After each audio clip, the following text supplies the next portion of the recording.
নমস্কার বন্ধুরা, ডলির রন্ধনশালায় সবাইকে স্বাগত। আর আজকে তোমাদের সাথে শেয়ার করব দারুণ একটা নিরামিষ রেসিপি। আর এই রেসিপিটা বানানো যতটা সোজা তার থেকেও খেতে হয় দ্বিগুণ স্বাদের। তাহলে আজকের রেসিপিটা দেখার পরে যদি তোমাদের ভালো লেগে থাকে অবশ্যই ভিডিওতে একটা লাইক করো আর প্রচুর প্রচুর শেয়ার করো। আর যে সমস্ত বন্ধুরা এখনও পর্যন্ত আমার চ্যানেলটাকে সাবস্ক্রাইব করোনি অবশ্যই আমার চ্যানেলটাকে সাবস্ক্রাইব করে পাশে থাকা বেল আইকনটা প্রেস করে দিও, যাতে আমি কোনো নতুন রেসিপি আপলোড করলে সবার আগে তোমার কাছে পৌঁছায়। আর এই রেসিপিটা বানিয়ে তোমরা গরম গরম ডাল ভাতের সাথে বা রাতের রুটির সাথেও খেতে পারবে। তাহলে আজকে রেসিপিটা দেখে নেওয়া যাক।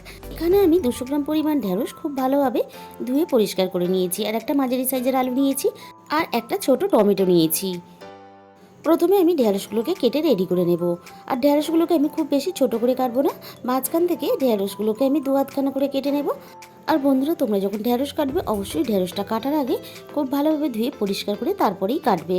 না হলে ঢেঁড়স কাটার পরে ধুলে কিন্তু ঢেঁড়সের মধ্যে যে পিচ্ছিল ভাবটা থাকে সেটা জলের মধ্যে দিলে আরও বেশি পরিমাণে পিচ্ছিল হয়ে যায়, আর ধুতেও অসুবিধা হয়, আর রান্না করতেও খুবই অসুবিধা হয়। সমস্ত ঢেঁড়সগুলো আমার কাটা রেডি হয়ে গেছে। এরপরে আমি আলুটাকে কেটে নেব। তোমরা দেখেছো আগেই আমি আলুটাকে খুব ভালোভাবে ছাড়িয়ে পরিষ্কার করে নিয়েছি। এবার আলুটাকে এইভাবে আড়াআড়ি পিস করে পাতলা পাতলা করে আমি প্রথমে কেটে নিলাম।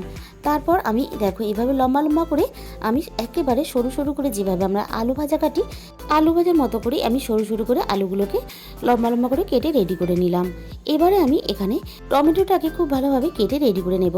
টমেটোটা আমি কাটার আগে খুব ভালোভাবে ধুয়ে পরিষ্কার করে নিয়েছিলাম। এবারে টমেটোটাকে আমি এভাবে লম্বা লম্বা একেবারে পাতলা পাতলা পিস করে কেটে রেডি করে নেব। আমি এখানে আমার পছন্দ মতন কেটে নিলাম। তোমরা চাইলে তোমাদের নিজেদের পছন্দ মতন কেটে রেডি করে নিতে পারবে।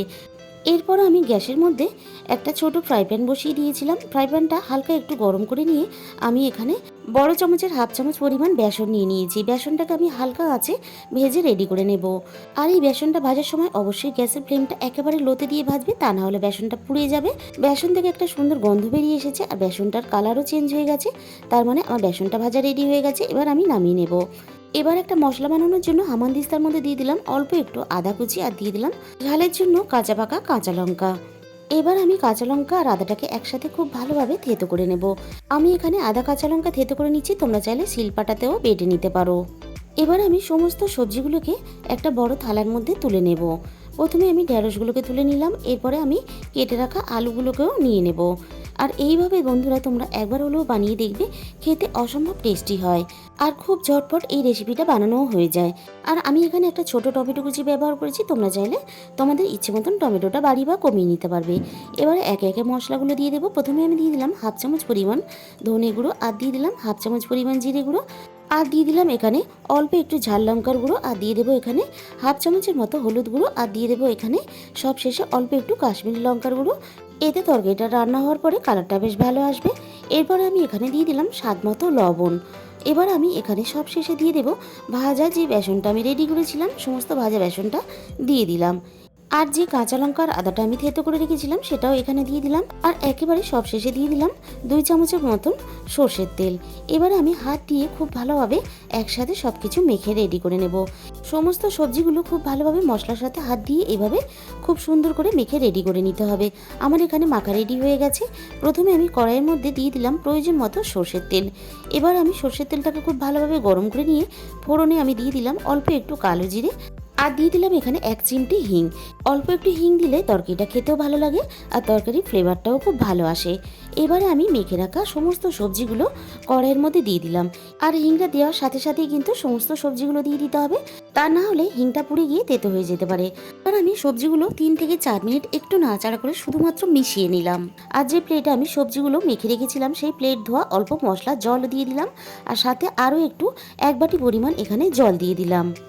এবার সমস্ত কিছু খুব ভালোভাবে একসাথে এইভাবে একটু নাড়াচাড়া করে মিশিয়ে দেব। গ্যাসের ফ্লেমটা একেবারে লোতে দিয়ে এই রান্নাটা প্রথম থেকে শেষ পর্যন্ত করতে হবে। সব কিছু খুব ভালোভাবে সিদ্ধ হওয়ার জন্য আমি এখানে 10 মিনিটের মতো ঢাকা দিয়ে দিলাম। 10 মিনিট পরে আমি ঢাকা খুলে দেখে নেব। এখানে দেখো তরকারির কালারটা কতটা সুন্দর এসেছে।